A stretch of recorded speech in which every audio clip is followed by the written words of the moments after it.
চলো এবার নিয়ে এসেছি বার্থডে পার্টি সেলিব্রেশন। কি বলো তো, গ্রামের বাড়ি তো তেমন কিছু নেই, তো বাইরেটাই করা হচ্ছে। এত লোকজন কোথায় দাঁড়াবে, কি করবে না করবে, এটা ভেবেই বাইরে করা হচ্ছে। ওইদিকে দেখো আমার ছেলেকে আমার ভাই কি এনে দিয়েছে, এটা হচ্ছে ওর মামা দাদু দিদা মানা সবাই পাশে দাঁড়িয়ে আছে। আর পাড়ার পাড়ার সবাই বোনেরা দাঁড়িয়ে আছে। তো সবাই, আর আমি এদিকে ওদের ক্যান্ডেলস জ্বালাতে হেল্প করছি। আর আমার ছেলেকে ভয়ে দেখো, তোমরা হয়তো আগেও দেখেছো, ভীষণ ভয় পায়, ভয়ে পেছনে একদম গুটিসুটি মেরে থাকে।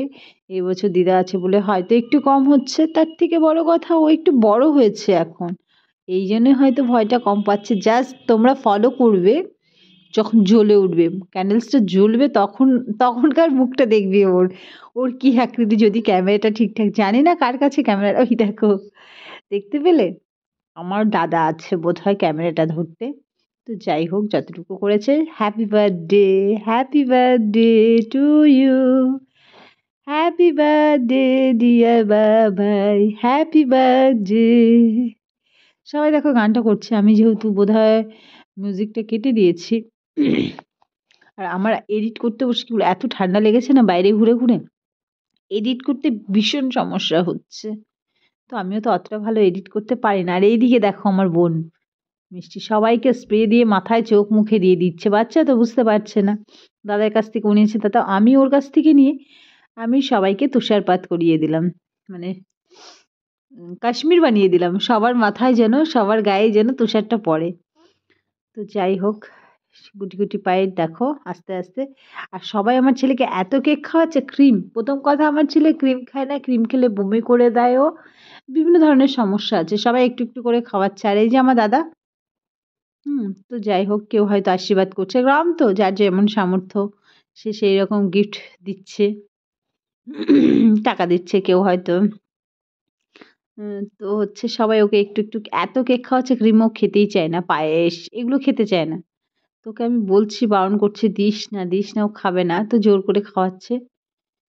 সবাই ঠুসে ঠুসে দিচ্ছে মুখে। আমার ভাই দেখো আমাকেও একটু খাইয়ে দিচ্ছে। উম, দিয়ে হচ্ছে, কি বলবো তোমাদের, সবাই খাওয়াচ্ছে, আমি বারণ করছি, রেগে যাচ্ছি যে খাওয়াস না ওকে, ওকে খাওয়াস না, কারণ ও ক্রিম। দেখো আমার মামি এসে পেছন থেকে গালে মাখিয়ে দিলে, এইগুলো তো আমার ছেলে একদম পছন্দ করে না, কি বলো, তাও মাখিয়ে দিয়েছে, কি আর করা যাবে।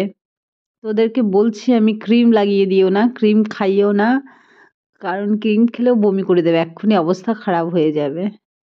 তাই মামিকে বললাম যে ওকে ক্রিম দিও না, একটু ইয়ে দাও, কি বলে, ময়দার যে কেকটা থাকে ওটা একটু পাশ থেকে ভেঙে খাইয়ে দাও। মামি হয়তো এর জন্য আবার আসছে।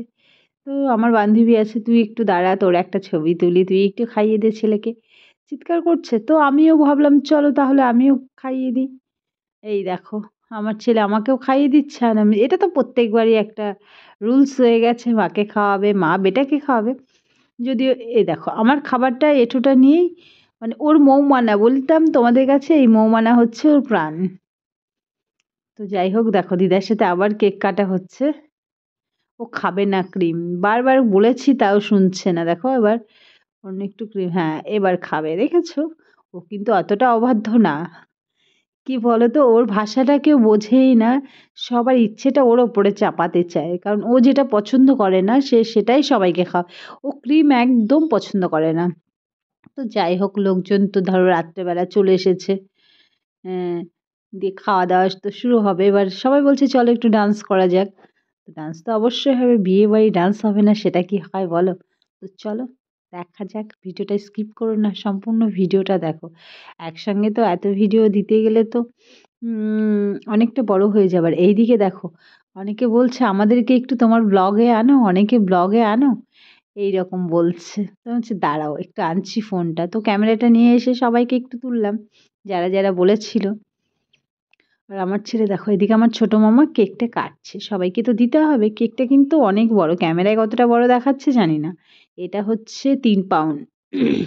4 পাউন্ডে খোঁজ করেছিলাম, কিন্তু ওই দোকানটায় বানিয়ে দিতে পারলো না, ছোটই দিল। মানে পাড়া লোকাল তো, মানে খুব টেস্টি করে, একদম টাটকা বলতে পারো। দেখো, আর এরা বলছে অনেকে যারা উঠতে আসতে চাইছিল না তারা, তো এই যে এটা হচ্ছে কিনা আমার বান্ধবী ছিল, পাড়ার ছেলের সাথে বিয়ে হয়েছে, বৌদি হয় আমার। এটাও একটা বৌদি, বৌদি না ভাইয়ের বউ, এর বড় ওর বোনের বয়সে। তো সবাইকে তুলছি দেখো, ব্লগে একটু একটু দেখাচ্ছি। আর এই যে অনেক আমার ছাত্র আছে, এও আমার ছাত্র, টিনা এর নাম। এখানে আমার ছাত্রও আছে, ভাইয়ের বন্ধু আছে, বেশিরভাগই ছাত্র সবাই। তো সবাই ওরা গান চালানোর দিকটা দেখছে, বক্স ডিজে বাজানো। সবাই হাসতে বলছে চলো দিদি একটু ডান্স করবো। এবার আমাদের বাড়িতে তোর বোন ব্যস্ত আছে কাজে, আবার কেউ যদি না আসে তাহলে ওরা লজ্জা পায় যে বাড়ির লোক নেই। দিয়ে হচ্ছে এটা আমার দাদু হয়, দাদু বলতে দাদাই, দাদা হয় বলতে পারো, একটু ইয়ার্কি মারে। দাদু হয় কিন্তু আমরা দাদু বলি না, হ্যাঁ বেয়াই হয়, বেয়াই বলে না সেরকম। তো চলো, এইদিকে আমার বান্ধবীদের বলছে চলো ডান্স করবো। আমার অবস্থাটা জাস্ট একবার দেখো, যারা যারা আমার ডান্স দেখোনি অবশ্যই দেখে নিও এই সুযোগে। দেখেছো ডান্স করছি একা একা, আর আমার বান্ধবী মাথা খারাপ করে দিল ক্যামেরা করে করে, তো সেটাও আমি তোমাদের সাথে শেয়ার করলাম। আর এইদিকে দেখো ডান্স করতে চলে এসেছি। একটু আস্তে আস্তে বলছি, বেশি জোরে বলা যাবে না, বুঝতে পারলে তো? দেখতে পাচ্ছ কি গানের ডান্স হচ্ছে সেটা বলো, জাস্ট সেটা বলো, শুনবো। কিন্তু যারা ডান্স করতে পারে সত্যি ডান্স করে। এত ঠান্ডা পড়েছিল না সেই দিন, কি বলবো, এত ঠান্ডা, মাথা যন্ত্রণা করছিল, কিছু করার ছিল না। যাই হোক, অনেক, এটা আমার একটা বৌদি বোন, সব বোনেরা নাচ করছে দেখো, খুব নাচতে পারে এরা। যারা পারে তো তারা গান শুনলেই নাচবে। আমার বোনও একটা সময় এরকম ছিল, ছোটবেলায় কোথাও গান বাজলে নাচের জন্য ব্যস্ত হয়ে যেত। দেখো, চলো ভিডিওটা স্কিপ না করে সম্পূর্ণ ভিডিওটা দেখো। থ্যাংক ইউ ভেরি মাচ ভিডিওটা দেখার জন্য। অনেক ভালো থেকো, সুস্থ থেকো, দেখা হবে নতুন